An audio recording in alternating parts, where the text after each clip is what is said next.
Kevin for hosting here at Sleepy Hollow.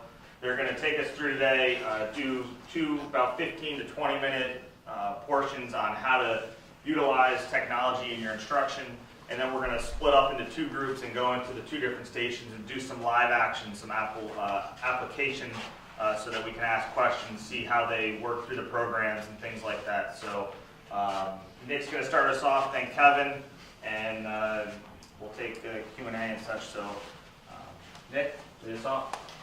Okay, so first of all, I just want to say we're super lucky to have this building and to have Kevin here in our section. I don't know if you guys are real familiar with Kevin. I'm sure most of you guys are, but super established, all the lists.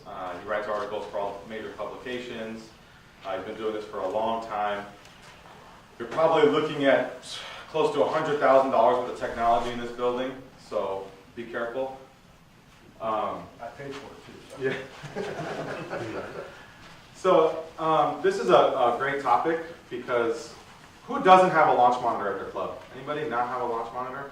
1, 2, 3. Okay, so most of us have launch monitors. Anybody not use a camera or their phone or iPad to film? Anybody like anti-filming? Everyone films? Okay, great, perfect. So before I start with like all the benefits that I have with technology in my teaching, I wanted to first talk about why we don't use it. One, we don't really need it to teach a lot of our members, right? 36 handicaps, we don't need a TrackMan to see that Mr. Haverkamp is coming like this, way across, out to in, slicing the smoke out of it, hits it nowhere, chunks, pulls, and slices. We don't need a video camera really to tell them, hey, your path is way out to in. It's super easy to go out there on the lesson tee and give a really good lesson for an hour with no technology, right? We all wear a lot of hats. We all do club fitting, junior golf, tournaments, super busy. We all work 6 days a week in peak season. We all have families. So very easy to just run out on the tee and give a great lesson without using any technology. I get it. But if you can find a way to be determined to use a little bit of technology throughout the day, I think it would greatly benefit your lesson book and also your teaching. And so I'm going to go into a little bit of that. So a little background about myself is I worked at the Jim McLean Golf School in Miami for Jim McLean in Doral for 5 years. I had a variety of different roles. I was a club fitter my first year. I went down and worked for free on commission only and sold clubs, but I got my foot in the door and I got to use a TrackMan every day. And that was before really all the YouTube videos about TrackMan and spin loft and D-plane and all that stuff. So I got to familiarize myself with that stuff very early on. My next year I was the first assistant, and so a lot of that was doing golf schools and setting up the technology. And when I was there, a guy named Terry Hashimoto was right in the middle of pushing something called the body track. You guys all heard of the body track? The force, the pressure mat. So I am definitely not the smartest guy in the room, but I can sure as hell find the smartest guy in the room and follow him around like a little puppy dog. And that's what I did. I followed Jim around. I followed Dr. Rob Neal, who's a 3D pioneer. He's been doing 3D since the 80s. And Terry Hashimoto, who invents a lot of golf training aids and a lot of stuff with the pressure. And so that was my biggest asset, was finding the smartest people in the room and sticking to them. So lo and behold, I am pretty well versed with the technology. However, you know, I go back to my club in the East Coast, in the Northeast, get my camera, the body track, the TrackMan out, and they can't even hit the ball. They're like, oh man, I don't need a TrackMan for this. However, if you can find a way to use it, some of the benefits go a long way. So all of us are business owners in our own lesson book, okay? Anyone work at a public course? Public, 2, couple, 3, 4. Okay, so most of us are at private clubs. So marketing yourself at a private club is a little differently. You don't need really Twitter or Instagram or Facebook or anything to market yourself. The key to marketing yourself that I've found in my experience is through word of mouth marketing. So an example would be, let's say Kevin and I both give a lesson. All things are equal, okay? Meaning the guy starts peering it, everything goes great, he's pumped, he's excited. You know, couldn't ask for a better lesson. Let's say Kevin doesn't use any technology and I use technology. The difference is that for some reason, golfers love talking about their golf game. They love talking about what they did on 14, they hit a drive in the fairway and made double, they 3-putted 18 to lose the match, they hit one out of bounds on 1. They just love telling people about their golf. And what I found is that if I can follow up the lesson with something innovative or cool or something that's a little bit outside the box, they go and they tell somebody. They show them, they say, look at this video. Voiceovers. I mean, we've been doing voiceovers for 10, 20 years. I still do it, and they're blown away. How did you talk over the video and get lines on it? I'm like, man, I've been doing this for 20 years. But they're still blown away. They still go show their wife at home. One wife told me, like, Nick, don't send him any more videos. He watched it all night. Like, that's out of control. I said, I don't know. We'll see. So giving them something after the lesson is a lot better than not. And I know that some of us give notes or a note card or an email, hey, great job, this is the things we worked on. But giving them a visual piece of technology, not only does it give yourself marketing, because when he goes and shows his friend might say like, dang, if you can do that for Harry, I know you can help me because he sucks. So, and then they book a lesson. And I've never really been one to push myself onto the members or go out and try to be really aggressive with booking lessons. I rather try to let the word of mouth marketing spread, and I've used technology to do that. And so if you guys can find 5 minutes at the end or beginning of your lesson to just capture some data, and it doesn't have to be a TrackMan report. You don't have to send them the report. It can be a screenshot of the shot that they cured, and then a screenshot of a shot that they came in with. Let's say you move someone's path from way out to in to less out to in. You say, man, you started at 12 out to in, take a screenshot, and you say, we got you to 2 out to in. You take a screenshot and you email them. Say, look at these information. And you don't have to load it with tons of parameters. A lot of misconceptions is that technology is complicated. You don't want to give them too much information, which I get it, but to be honest with you, a lot of the times it can simplify it. If you just put club face on there, now you're reading out all the other stuff, all the questions, but what about my elbow? What about my hip? Until you get that club face squared up, your ball's not going to go where you want it to go. Until you get it pointed in the right direction. And you're now quantifying a feel. So when I watch teachers teach without technology, it goes a little something like this. Oh, that's better. Yeah, way better. Looks good. Like, oh, am I doing it? Yeah, for sure.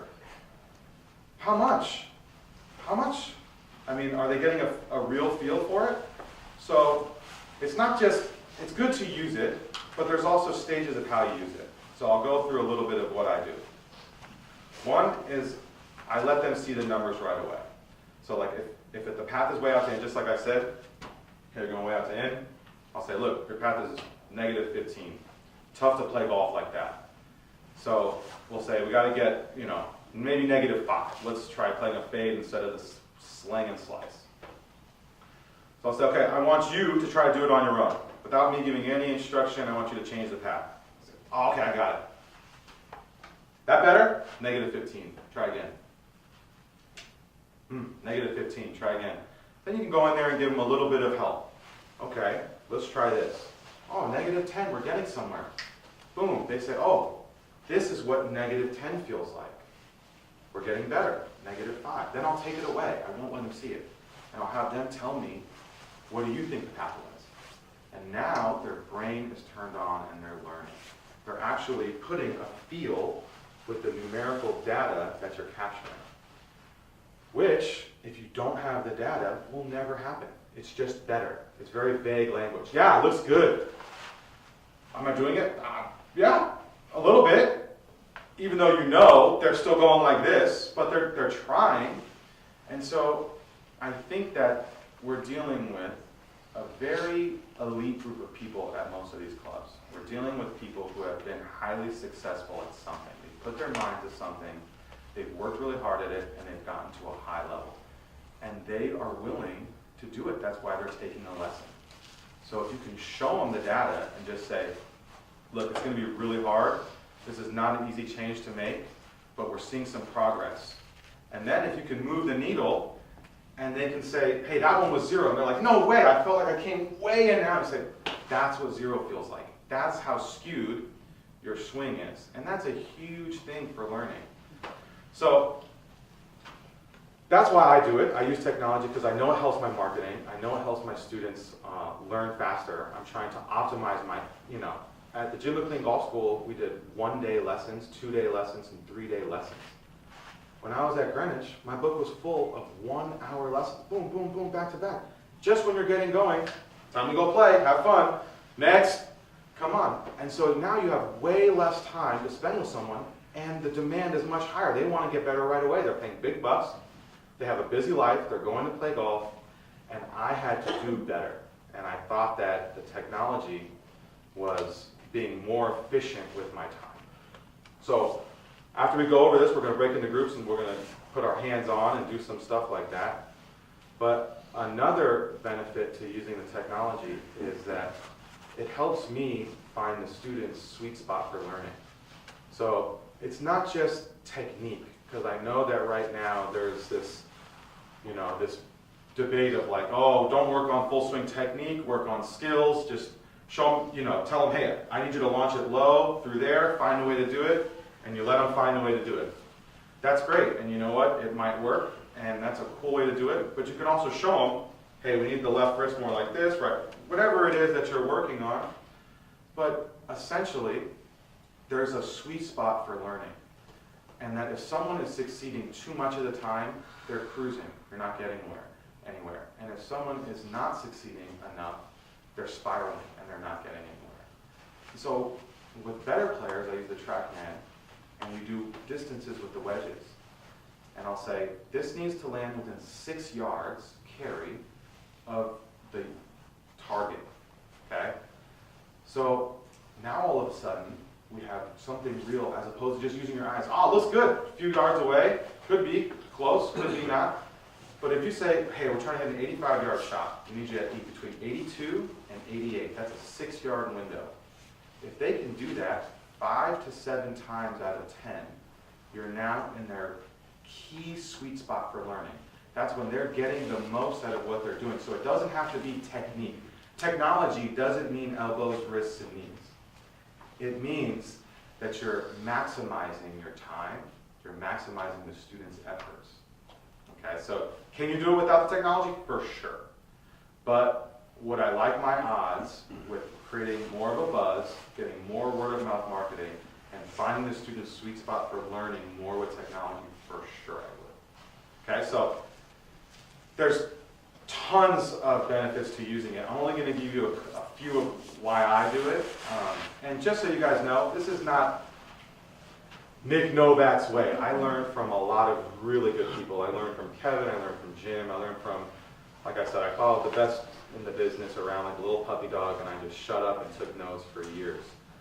And I hope that you guys can find a couple things out of today that you want to apply at your club. But by any means, this is not the way you have to do it. This is the way I do it. There's some good and some bad. I'm sure that you guys are going to say, not for me. And somebody say, hey, I could really bring that to my club. So in addition to like 1-hour lessons that I do, I also wanted to put together a menu of offerings. We'll call it a tech menu.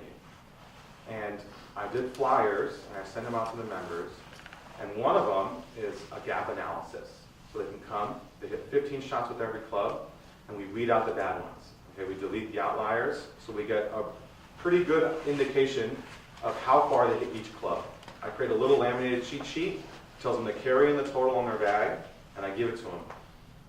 Women went crazy. They loved it because I go on the course with them and they say, what do I hit? I don't know how far it goes. I hit them all the same. Well, it might feel like it's the same, but there's actually a few yards of difference. Look at our sheet, like, you know, it's an 8-yard difference. So, but for the most part, when they don't have a lot of speed, it's pretty close to the same. But you can show them that, hey, you don't need 3 clubs that go 113 to 118. Let's take 2 of those out and let's add a hydrant, or add a wedge, or add a tool that you are going to use. Another menu offering that I did is a pressure,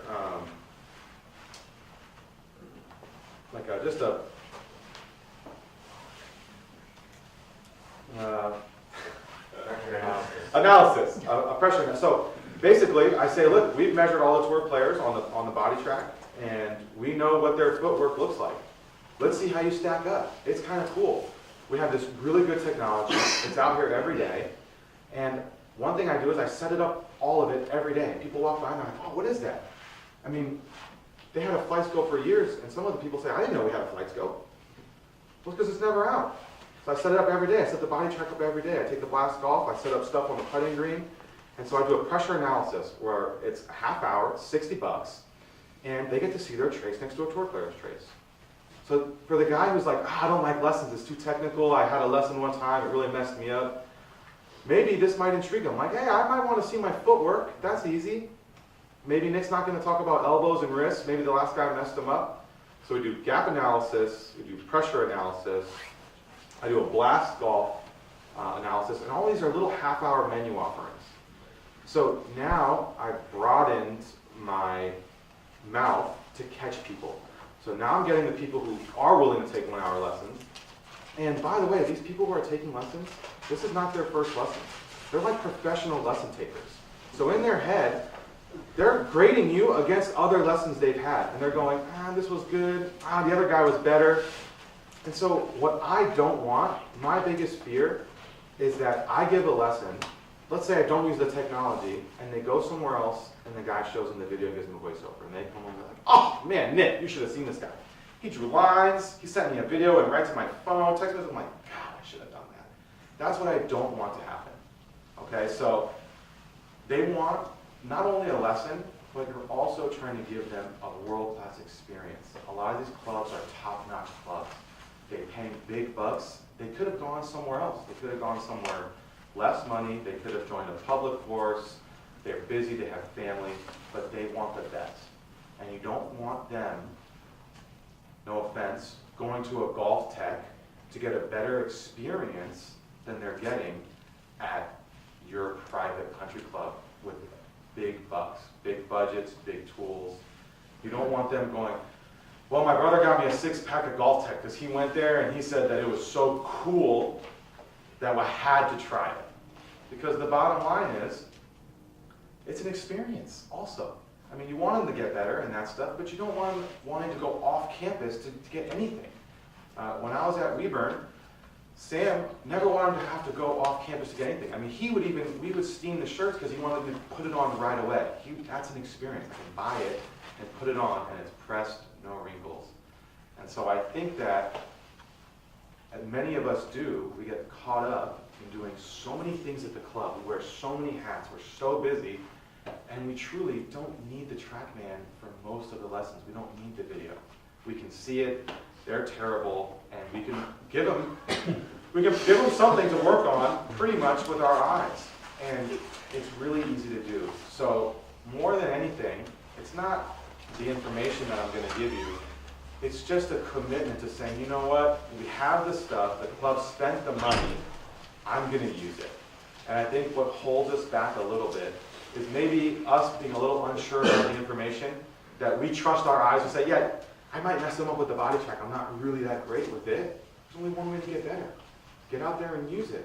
But we know that we're good with the eyes. We know that we can give them a good lesson without it. And I think we say like, oh, man, I'll learn the body track. Let me watch some videos before I bust it out. Let me do a seminar, or you go get certified, but then you don't apply it. And I think it's really important to just commit to doing it. You can even say, hey, I'm really not great with this yet, but bear with me as I weed through the learning process. I know it's hard to do, but in my experience, they love it. They love seeing the pressure on their feet. They love seeing the video. They love seeing the club face on TrackMan. And, you know, These are people who are pretty successful, highly successful people who they enjoy the best. They want the best. They enjoy the best. And if they have a friend who says, oh, at my club, my guy's got a K-vest, and he measures my shoulder rotation in the backswing. And I was not getting the shoulder rotation. Look at this. Look at this picture he sent me. I was only 80%. And this guy's going, man, I'm a member at freaking Quaker Ridge, and I don't get that. This guy's not even a member anywhere, and he gets it. He goes and gets it for 80 bucks. And so it truly is on us to make sure that we are keeping up with the Joneses, because it's happening. It's a tough time to be a golf instructor right now because there's so much information. I mean, you can go on video on YouTube and watch videos until your face turns blue with information. Deep plane. I mean, wrist angles. I mean, it's just spin law. I mean, the amount of stuff that's out there is truly intimidating. And it's our job to weed through the information and deliver it to the members in a way that's easy and simple and can expedite the learning process for them. Any questions so far? Gabe? Nick, do you offer a menu of technology? Do you ever put it all together and do like a big program, like a total program? So during the holiday season, I offered pretty much a menu card, and it said body track evaluation, flight scope evaluation, video evaluation, blast, and it had all the different prices and how long it took and a little brief explanation. And I thought, man, wouldn't it be great if I could sign someone up for all of these in one package? And I did a winter high performance package, and it was included. It included everything. I even flew Dr. Neal out to do a 3D assessment, and I didn't know how well it was going to be received. I kind of didn't anticipate, and I sold quite a bit of them. There was people who also don't usually take lessons from me, who are interested in the technology, who say hey, you know what? That's just the stuff I look for. I'm into that. I love the new stuff. I love the latest and greatest. I want you to show me. And I'm like, man, I'm so glad I did this because I would have never gotten to this guy. This guy did not want me just standing behind him telling him about his setup or alignment or aim. He likes doing that on his own. So I do a high performance package where we do a full game assessment on flight scope. So we do an approach shot test, a pitching test, a driving test. We do a putting test, and I break it down into strokes gained for all categories. And we also do a 3D assessment with Dr. Neal. And I did 3 price options, $3,000, $4,500, and $6,000 for the 3 months. And I sold each price. So obviously most of them were the $3,000 price, but I sold also a $6,000 price and a $4,500 price for the 3 months. And by the way, I do not have a setup like this. I have a very humble teaching studio. We built it pretty much from nothing with no budget, just wood. We pieced it together 2 years in a row by taking a little bit of budget each time, and then we bought a big moss.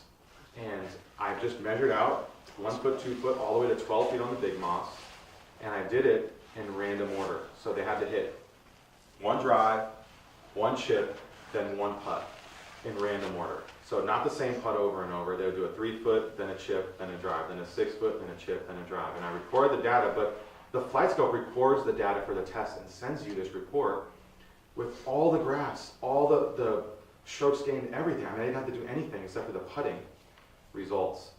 So that was a huge eye-opener for me, that people are into it, that you can do it, that you can change your teaching a little bit, and maybe grab some different fish out of the ocean that you wouldn't really be able to get to otherwise. Any other questions? Okay. So a little bit into how else I use it. So I do a lot of ladies clinics, and in the ladies clinics, I set up stations. So I do a lot of short game ladies clinics, putting, chipping, pitching, and then my specialty shots, flop shots, deep rough, side hills. And what I do is, for the putting clinic, I do 6 ladies, and I pair them up into 2s. I do 3 stations. Do a body track station, put the iPad just like this, put the body track right here, and they look at the screen, and they have a partner with them. So they start coaching each other, like, oh, hey, you're too much on your right foot, or too much on your left foot, or your dot's moving too much. And then I also do a blast station with 2 people there.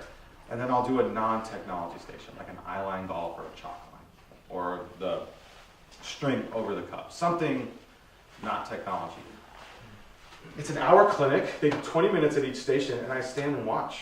And I charge $40 per person times 6, and I don't do anything. I mean, talk about a no-brainer.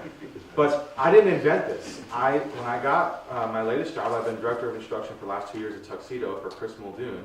And when I got the job, I went and I found some of the best teachers, and I said, what do you do as far as your ladies' programs? And this is what they were doing. I'm like, this is a goal. I said, how many do you do? She says, I do 6 hours in a row of this. And she's sold out. I'm like, this girl's printing money, and here I am knocking out 1 hour lesson after 1 hour lesson, working twice as hard and making half as much. So it's not only the technology, it's the opportunity for you guys to market yourselves, to make more money, to utilize something that's already at the club. And not for nothing, people see it happening, and they want to know what's going on. Hey, what is that? Can I do it later? I'm like, sorry, man, I'm booked up, but in the shop they have the book, and you can sign up for a lesson or whatever, and they do it. So I'm just really excited to share this stuff with you guys, because I truly think there's a tremendous opportunity at private clubs, because we're so rich in tradition. We have the technology, but we're not using it because we're not forced to, because we don't have to. Our members are there, they're going to take lessons from you, they like you. Some guys just want to talk, they might hit 15 balls, and that's cool too. But maybe if you show him something and you send an email, he might show somebody. It's not necessarily for him, he might show somebody, or his wife. I'd say, hey, that was really cool, I'll book a lesson. Oh, I never seen you take a lesson with anybody. And that's happening. So, before I pass the mic to Kevin, I just want you guys to know that we are truly lucky to have him in the section. Kevin has learned from some of the brightest minds in the game. I try to spend as much time here watching him as I can. I pick his brain every chance I get. Sometimes you got to pry a little bit. It's not exactly an open book like I am. But hopefully today he'll give you guys a couple golden nuggets. I'm going to sit down and take some notes too. But I would encourage you guys to ask questions and listen close, because we truly are lucky to have him in our section. All right, any questions before I go? Good. You guys did really good. Really good.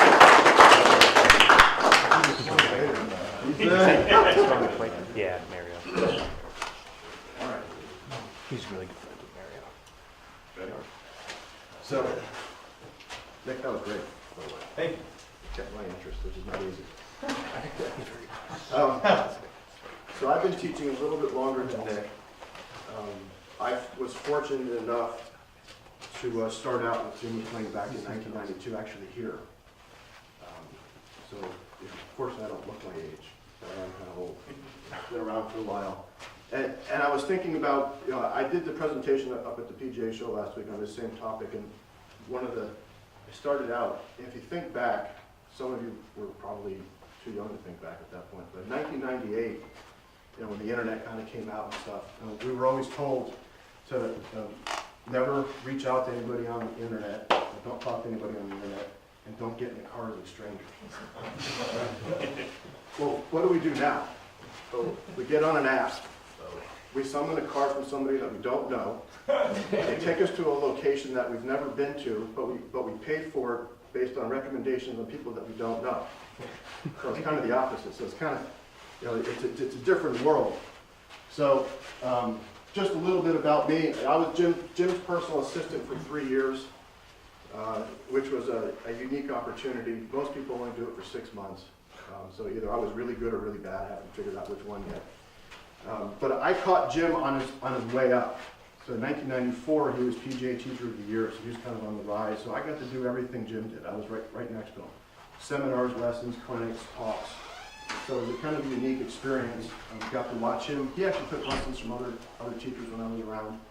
So I thought it was interesting. And because of who Jim was, everybody wanted him to endorse stuff, and he got presented with lots of materials and technology and stuff.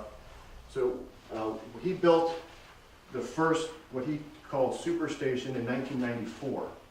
It's basically like this, about the same size, and the technology at the time was we had JC videos, cameras, and it was a software program that he actually developed with a guy named Tom Peters. I can't remember the name of it, he couldn't remember it either, but it was basically drawing lines like we do now. Prior to that, we used to take a calligraphy pen and outline on a video screen of and give people a hand-drawn picture. So we tried to do something, but this technology now, and that made it a lot easier. I mentioned, I wanted to talk about Carl Welty, because Carl was kind of who we learned how to analyze video from. Does anyone know who Carl is? Ever heard the name? So Carl was kind of a savant. He would sit on the range. He had big VHS tapes. If you've ever been to his house, he's probably got the most extensive VHS tape library of tour players in the world. He would videotape, record every tour, PGA, LPGA, and senior tour event, and go through and just watch it. He used to look at his remote and it was worn out from how many times he'd go back and forth. And it was from Carl who we learned, where we would like to place the camera, and at the height and everything, and we did tests. And there's some people film on the target line, which is where we did at the McLean School. A lot of people filmed on the hands line and different heights and stuff. And, where you film doesn't really matter. It's just as long as you do it the same way every time, because you're looking at the same thing. If you film down here once and you film up here once and a different thing, then it's going to look different. It's hard to compare. And Carl was the one that kind of pointed that out to us. Anyone here have a Golf Tech device? Golf Tech was our first, not launch monitor, but it analyzed path and face. It was basically 2 banks of infrared lights, and it knew, when it crossed one bank, across the other bank, it knew which direction it was going in and what the face was. And then there was a little LED readout that said the ball was going to be a push hook or a pull fade, and then it gave you a number, 2 and 4, 4 to 6, whatever the face and path was. And that was my first exposure to some kind of wasn't a launch monitor, but it analyzed it. And it was pretty cool until technology kept developing. And then Dr. Neal came to our club, our course in 2003, and he brought his 3D system. Now for me as a techie, that was the greatest thing ever. I call it super technology. It allowed us to see things that we can't see on video.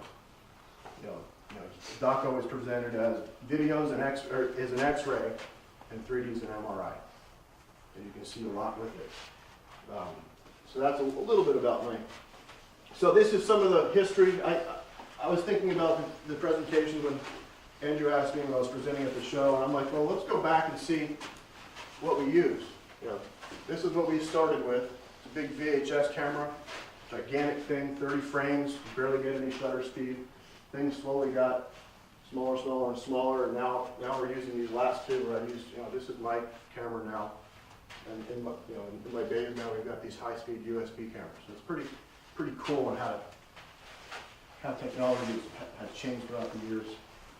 Does anyone know what this is? Oh yeah. You have one? It's a medical thermal printer. It would take about a minute for it to print out. And that's what we used. When I first started here in 1992, we didn't have a building like this. We had a trailer. It was 9 feet wide, 20 feet long. Jim had 1 camera in there, because target line camera, that's all he can fit. We used to hit balls in this little thing. And then when he wanted to see the ball flick, he would have the person turn sideways and hit balls out to the range in this little trailer. When David Young got here in 2003, he literally pushed it over with his hand. It just collapsed. And then I started with another trailer, and we built this in 2004. And then one of our first video analysis systems after Jim built his A-Star system was on the range. It's like a video game. And actually, I gave my first lesson to a tour player on that system. Because when I was at Doral, we had the PGA Tour there every year. And our side of the range, all the tour players like to come down because it was away from the media and the public. So it was pretty amazing. We had Kite, Love, Couples, John Daly, Faxon was down there, all these guys. And DJ Singh used to come down and just wear it out. So I had the system out once. He asked me what it was. I'm like, oh, it's swing analysis. And he goes, well, take a look, bro. I'm like, oh, Jesus. I'm 27 years old, or 26 years old, never given a lesson to myself. I watched Jim. So I look at the swing and the ball's going perfectly, and he goes, what do you think? I'm like, keep doing that, it looks perfect. And he walked off. Now, these are some of the super technology things that we're exposed to now with K-Vest and the SAM. And anybody see the putt view at the show? That was pretty cool. You know, putt view basically is you can plug in the stimp and the slope and the length of the putt, and then it'll project on the ground where you should hit it. And if you don't have a projector, you can do it with these VR goggles, so you can see here's the line of the putt, this is the left to righter, so that's where you have to hit the putt on that speed. Pretty cool, if you've got 25,000 sitting around, right? And a building. So the technology is pretty cool. What we're exposed to now, and like Nick said, you know, technology is great. It's great to have. It helps build lessons. It helps the student learn faster. It shows us things that we can't see. You know, this is my teaching center. You'll see it when we walk over there. Go through that. It's from the outside. One of the things that I didn't put in here is we got these overhangs, and I've got these nets that hang down, and that's actually my favorite piece of technology. The lowest tech thing I have. I got to crank it down. It comes down, and the reason why I like it is the student gets to hit the ball, but they don't worry about where it goes. So they get the sense of impact, they can kind of feel it. But when you take away ball flight, they worry about what this is doing and not what's happening out there, and it changes, and it helps them learn.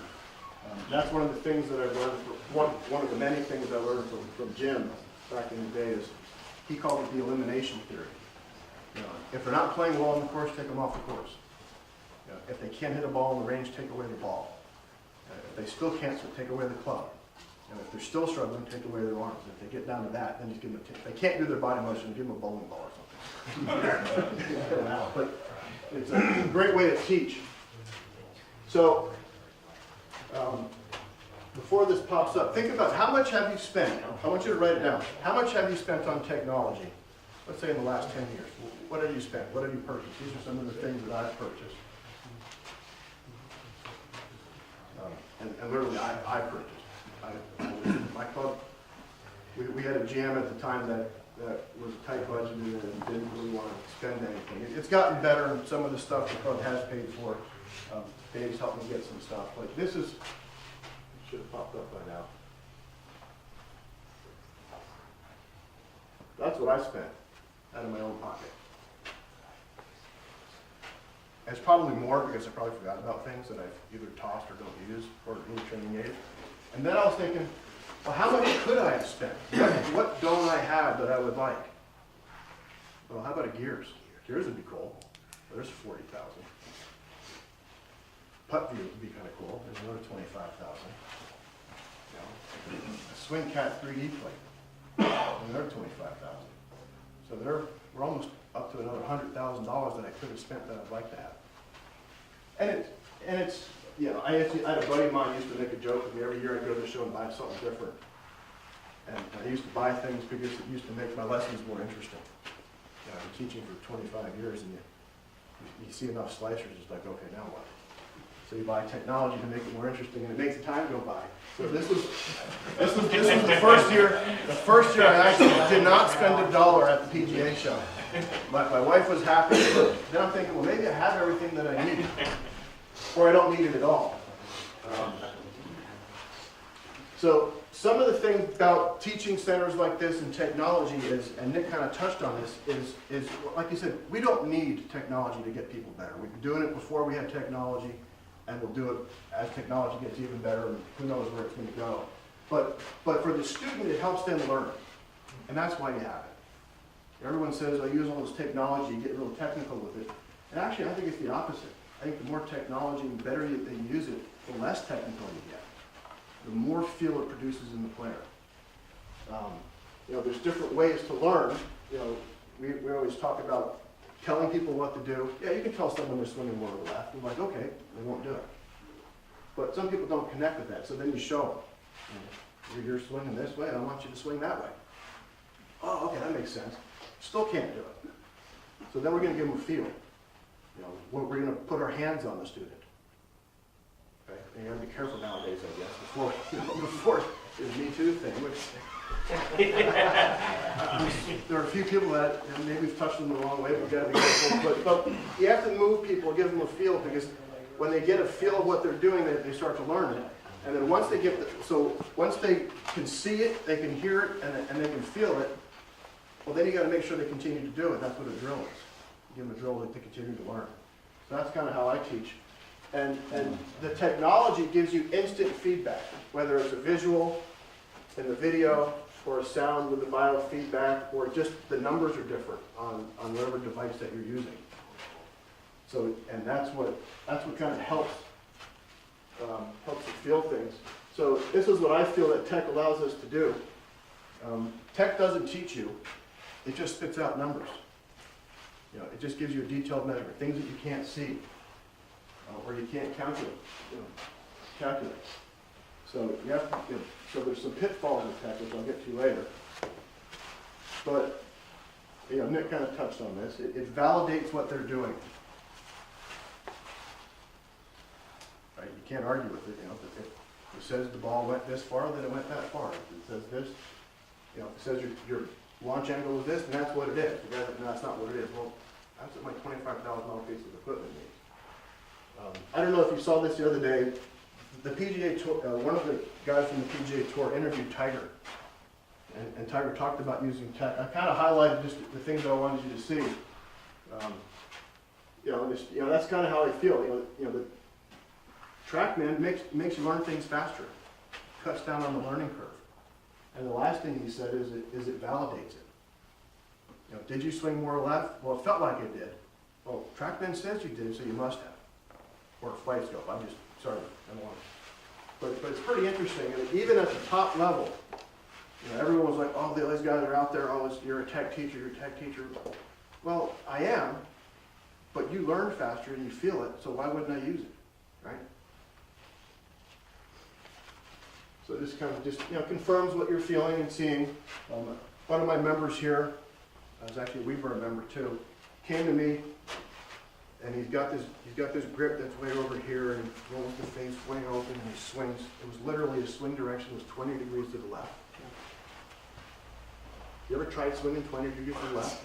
Try it one day. It's not easy. It's not easy. And make contact.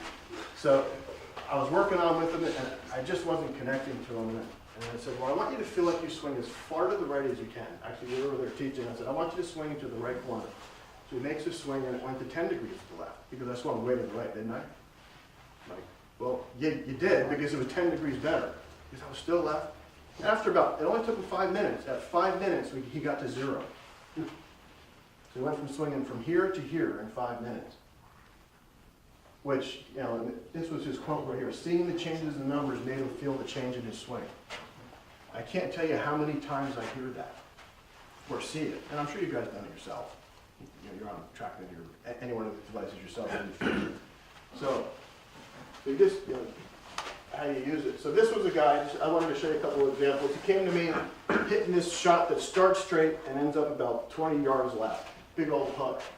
So the picture on the left is the before, and the picture on the right was the drill we were doing, was the after. So we have him swing.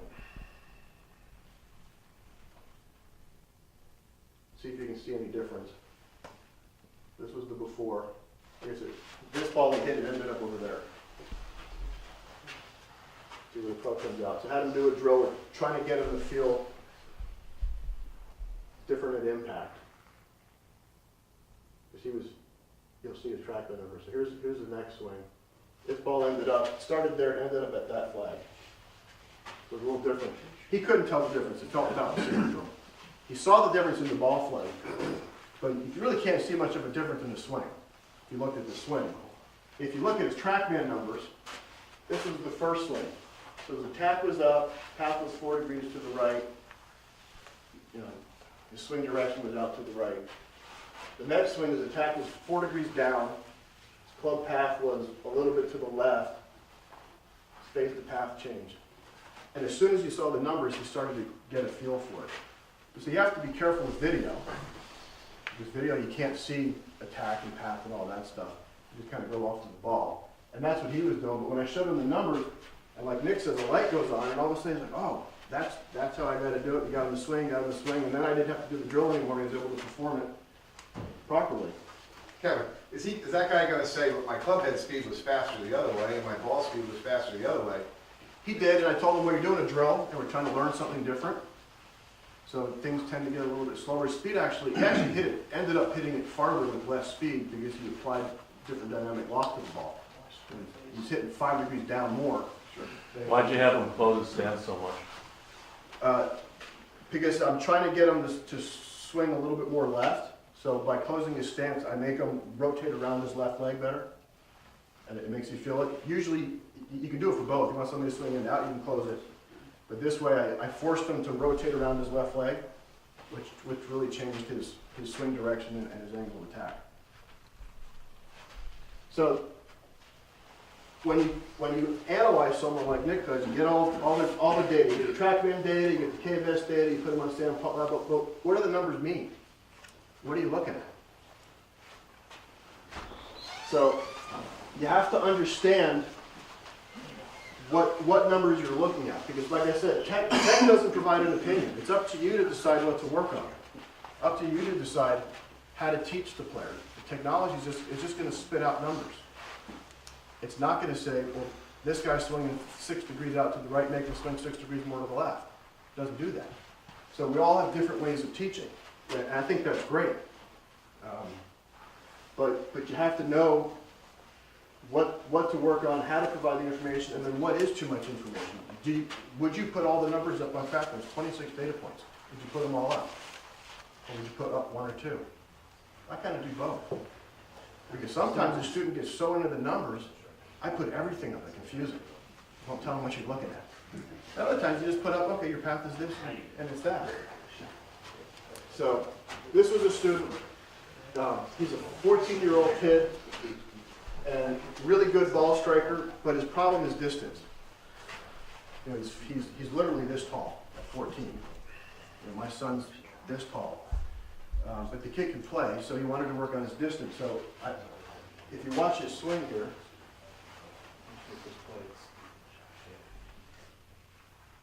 if you look at that swing, it's pretty good. Right? Just looking at it on video, you'd say, there's a pretty good swing. So, I won't put it again. So I put him on TrackMan, and I noticed he didn't have a lot of pelvic bend forward, and when he swung, he actually lost a lot of it. So what that graph shows you is, in his backswing, his hips would start to work this way, and then he would try to fix it. And when your pelvis doesn't work properly, I find it's harder to turn, it's harder to use the ground properly, it's harder to generate speed. So I showed him the graph. So this is the before on the right. We did a little bit of work, got him to bend a little bit more forward, and you can see he was able to stabilize his pelvis a little bit more. Now, something you have to be careful with the people that we're teaching is you don't know how they are physically. Now, he's a 14-year-old kid, so I figured he's okay. But he actually worked with my wife a little bit, and when he got tested, he's got terrible stability, horrible flexibility. You know, and you think, well, here's a kid that played hockey. You think he'd have strong legs. But he's got strong legs in the right areas, but he's weak in some other areas. And I think it's pretty sad nowadays. If you went to your junior program, how many of your 9 and 10-year-olds can touch their toes? They're like this. Because they're playing sports all day long, and they don't stretch. So this kid was one of those examples. So you have to be careful when doing things and how you teach them, because if you don't know anything about screening, I've been exposed to TPI for a long time, and having Dr. Neil down at Doral, and I kind of, friendly with Ben Shear, so I'd send him information. But you have to know what you're looking at. So here's the kid after working on his K-vest. Whoops. Let me play this.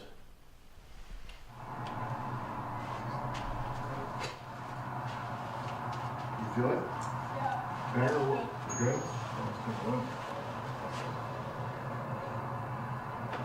Good sequencing.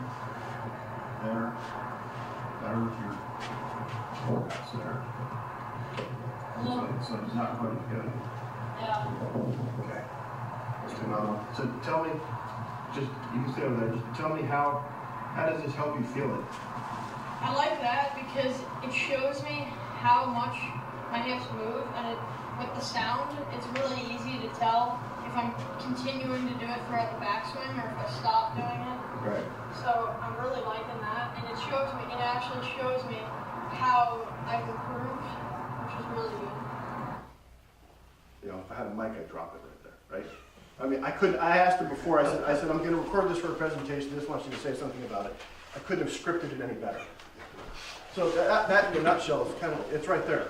So we did some more work on the K-Vest, and I don't know if you can see this, but before his average club speed was 86 miles an hour with a driver. After a half an hour, he got up to 90 on an average. 4 miles an hour is pretty good. His carry distance went from 204 to 217. That's 13 more yards. That's almost 2 clubs longer for that kid. You know, and the total distance was about 20 yards farther. Yeah. How did you make that change? Well, it was actually with the K-Vest, really. Just showing them? Yeah, I used, well, it was biofeedback. You can set parameters on K-Vest with his pelvic bend, and I just have him do slow motion swings and keep the sound, there's a tone you can hear, keep the sound on, where it works, and then you do it over and over and over again, and then sometimes you turn it off and make them feel it, and then you turn the sound back on. And sometimes I would move them and I'd add a lot of resistance. I like to put my hands on my players and make them move, so I'll actually hold his hips and hold him back and make him move, and then sometimes I'll try to force him under and have him push it back. So we did that, and not only did his pelvic numbers get better and his speed got better, but his sequencing, you notice I talked about his sequencing got better. Because everything kind of started to line up. So, and then the shaft actually, I didn't show it, but the way his club shaft plank, shallowed out got better, hit it in the center more often. And then the next day we came back, I said, you want to get on K-Vest? We tried it without it and jumped back on, and actually he retained it. He's 14. Exactly, he's 14. So now, I just saw him the other day and he started to go back into it, so we have to do another session on it. So it doesn't, unfortunately, it doesn't hold for a long period of time unless you continue to do it. But it's what I'm looking for when I use the technology is not so much what are the numbers, it's what changes can I make in the numbers. Not everyone's going to be as good as this kid. And you're going to see, like this guy, Bob Sullivan, he was swinging 20 degrees left, and I got him to swing 0. 0 is still not great. He's trying to hit a draw, but it's better than where he was. So it's the changes in the numbers that I like. The self-discovery stuff, a lot of this technology allows your students to work on their own. Like Nick said, he just watched them. You just set it up for them and said, go ahead and have that, and you watch them. When I first got K-Vest, I set up a program in the wintertime where I do an analysis, and I pick out 1 or 2 things for them to work on, and then they've got this K-Trainer program. And I just set it up, set up the parameters, and have them go practice. So I know they're practicing perfectly. You can practice and get worse way faster than you can practice and get better. So the immediate feedback, whether it's a blast or a K-Vest or a pressure plate or anything, it's just the feedback allows the student to know that they're doing better. Mirrors are great too. Mirrors have been around forever with your reflection. But what I like about it is this right here. Is the first one. It creates a lasting change. You can't change your golf DNA. Okay? When you're first swinging, you're going to do something, and whether it's right or wrong, that's how you're going to swing. But you can affect, or you can't change it deep down. You can affect it and ultimately change how the things go. But just like you've seen players, you take 2 or 3 months off, and all of a sudden they're aiming left and swinging way over the top just because they haven't played in a while. And that's what they're go back to. So they can get back on the technology, diagnose what they're doing wrong, and then try to fix it that way. And this is what the blast does. This is just instant feedback of what you're doing and are you doing it right. Well, what do those numbers mean? Is that a good putt? Well, it might be good for somebody, but for somebody who's a lot shorter, those numbers are actually, in my mind, too slow. Does everybody understand how blast works with how it measures it? Because if you're a really tall person, your tempo is going to be slower than somebody who's really shorter. So if this was somebody who's Will's size, who's 5'2", those numbers are too slow for him. for, let's say, a 10-foot prep. So you have to know what the numbers mean, how it applies to the student. Here's another example of a kid that I was working with.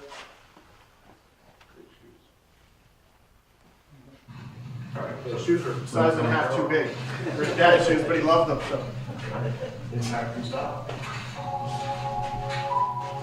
Feel it? Yeah. Does it feel more open to you? Like with the shot? Yeah. Yeah. Okay, So we're working on his chest rotation. He's slow with his thoracic turn. Good, do a little slower. Good, go. That's it. Good, again. Good, stop. Good, good. Impact and stop.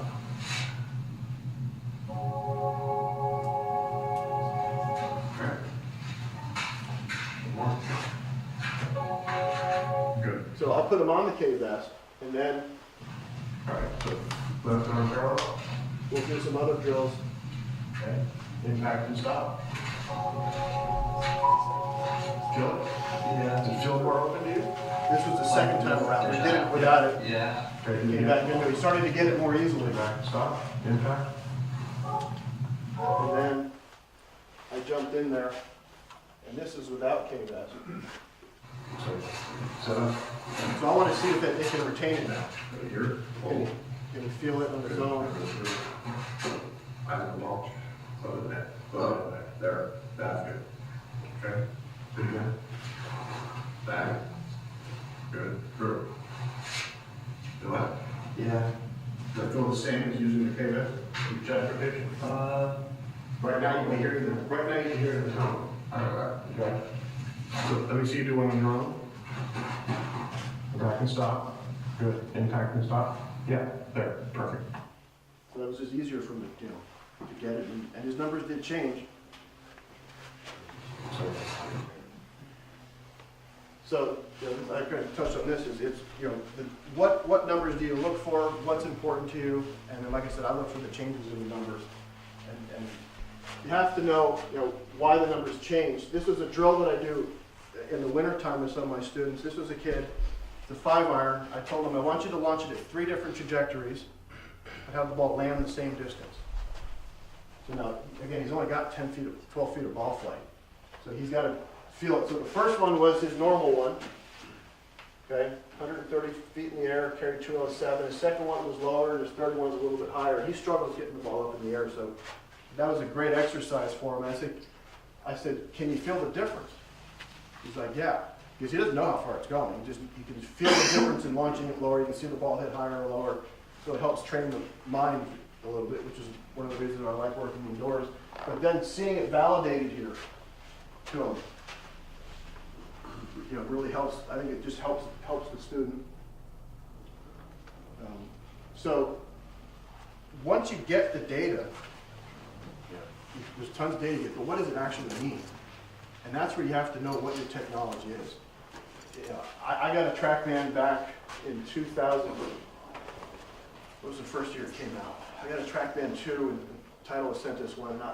We got all these numbers, and I had no idea what I was looking at.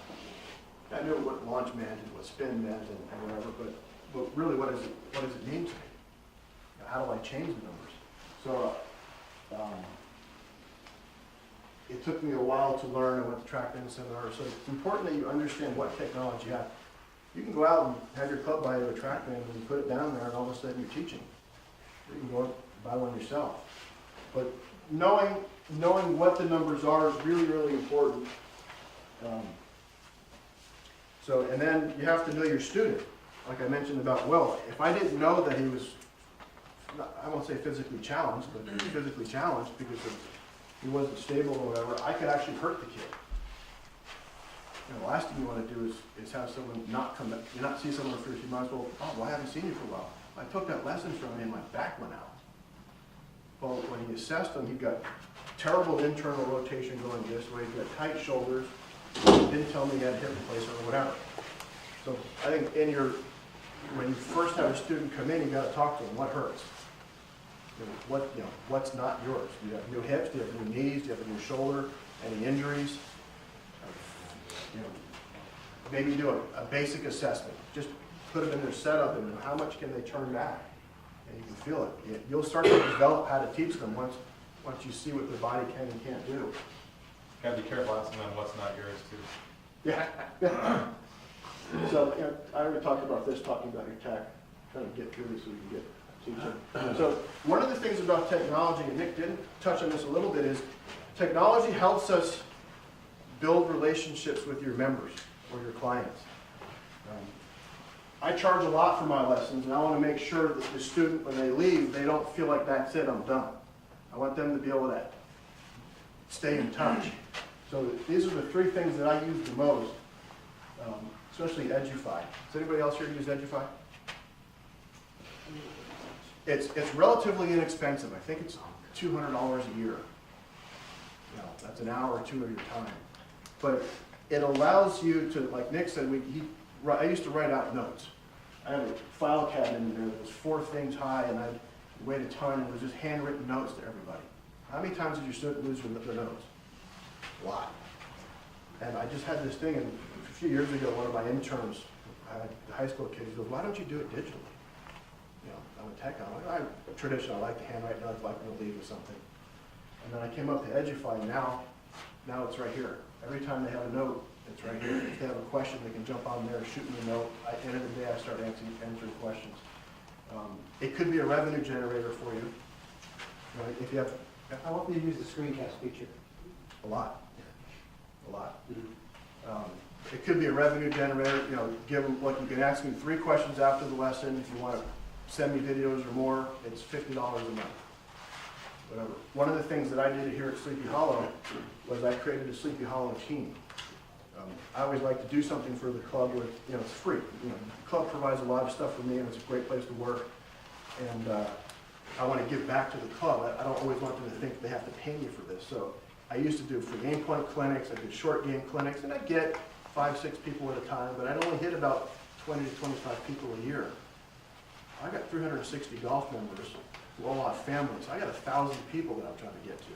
So I created this Edufy team where they can sign up. I send out a note to the members, sign up for this thing, it's free, and I post videos once a week, just drills, chipping drill, full swing, whatever. I had 75 people sign up the last year, which to me was great. And then when I saw my club president, he mentioned to me at 3 separate times how much he enjoyed the videos that I put out. Well, that to me was a home run. Because this is the guy who doesn't play a lot of golf because he's injured, doesn't take a lot of lessons or any, but he's watching all these videos. So it's just a great way to give back. Plus I got my G in here, so I'm glad you heard that. So you can use technology not only to teach, but to help promote the business, to help give your students more value to your lessons. What we do, it's not cheap what we do. I don't know what you charge, but I'm $170 an hour for my members. And that's, if they want to take a lot of lessons, that's a lot of money doing this. So, like I said here, we're trying to create relationships, bring members to the club, let them use the facilities, increase the value of the club to them. That's what we are. I'm an amenity to the club. I don't cost the club very much money, but I can help generate more money for them. And I think this bottom one is something that I have personal experience with. It's really easy to send out tests, send out a blast email to your members, your students, come out for a lesson, do it, or whatever.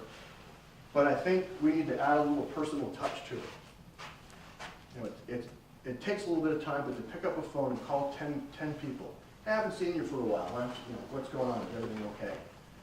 I had one issue with a member where his son didn't get into a tournament. It was a whole thing, and it was a confrontation. And instead of sending an email, because emails, there's a perceived tone.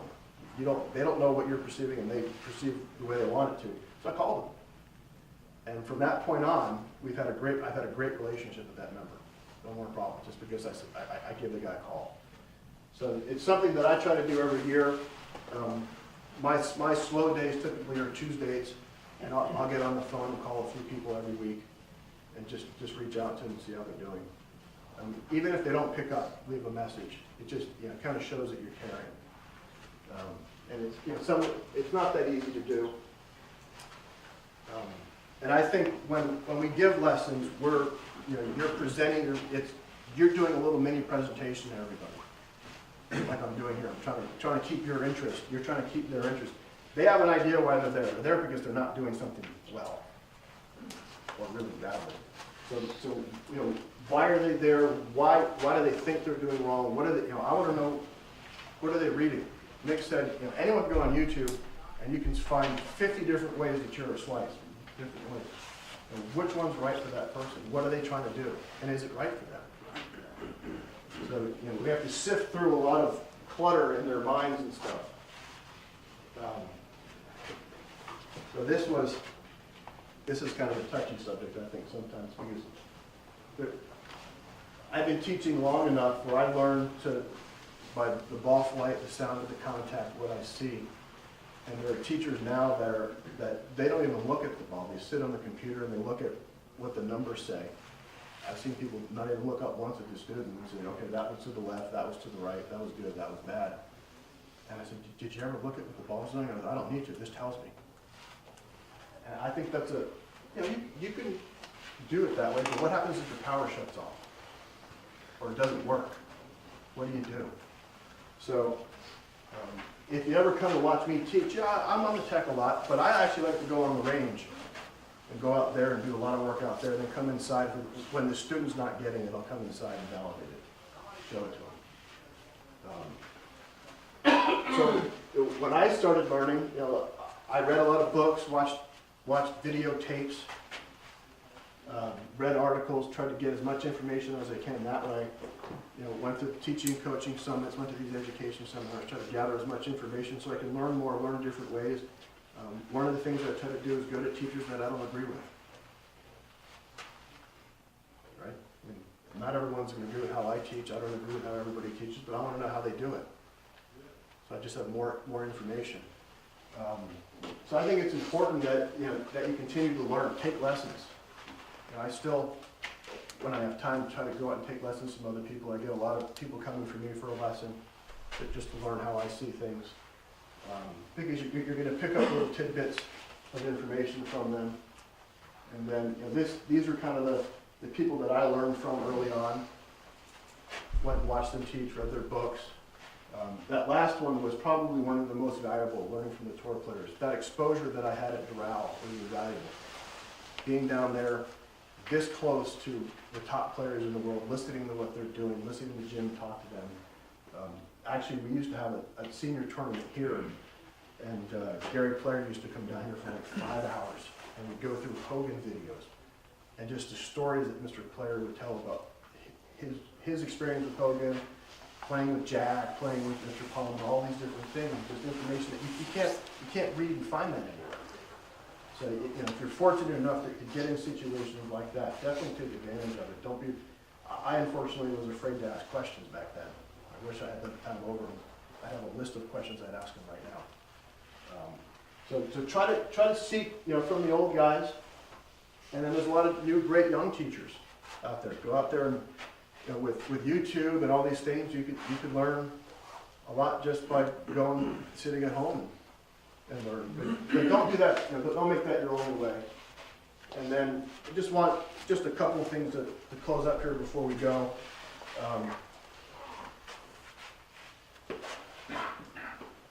Come on, there we go. So the technology, it supports the way you teach. It doesn't define the way you teach. Okay? That's in my opinion. Let's go a little faster. So this is one of the biggest things is it helps the student, the technology is for the student really. Yeah, it shows us things that we can't see, but when it comes down to it, it's can the student get better? Nick pointed out, I used to get people coming to me from other clubs because I had the technology and their club didn't have it. It wasn't really because of me, it was because they wanted to see themselves. And it doesn't have to cost a lot. Yeah, I've spent $60,000 on it, but you don't have to. You can get a couple of video cameras or a blast device for $150 and really do well. Has anyone seen that Mevo, the launch monitor? It's $500. It gives you a launch and spin and carry. Pretty good for $500. I was talking to James Lights about it. He's like, well, if it's good, I'm just gonna buy one and see if it's good. If it's not good, I'll just throw it away. You know, here's a guy who's that, does anybody know James? He has everything. I don't know how he affords it. And I know he's a head pro and everything, been teaching for a long time, but he's gone through a lot of stuff. I think at one time he had, what was it? He had 2 force plates, pressure force plates. And he gave one to David Orr. He goes, I'm not going to even look. He gave it to David Orr. Oh, go buy 2 gears and give me one. You give stuff away. And then this last thing was something, it was one of the pieces of advice that when I first went on my own to Glen Oaks in 1995, Jim sent me off and he goes, Spretcher, I want you to work on 2 things. One was my swing. I want you to come back and continue to improve your swing. But 2, you're going to see 10 people a day that are all going to slice it. Can you find 10 different ways to make them get better? Because when you teach a lot, you see 10 things. Yeah, I can sit on TrackMan and just kind of do it that way. By the 3rd lesson, you get bored, and it shows. So how can you keep yourself interested in the lesson 6 days a week, 10 hours a day for 20 years? Fortunately, I'm still keeping myself interested. 1 is I spent a lot of money to do it, but 2 is I try to do it this way. You know, we're gonna break up here in a minute and do some live stuff, and so you can kind of you can ask questions and get into it that way. Does anybody have any questions about anything, teaching wise or technology wise? Okay, so why don't we we'll get up and stretch. If everyone in the first 2 rows, if you can just kind of fold up your chairs. And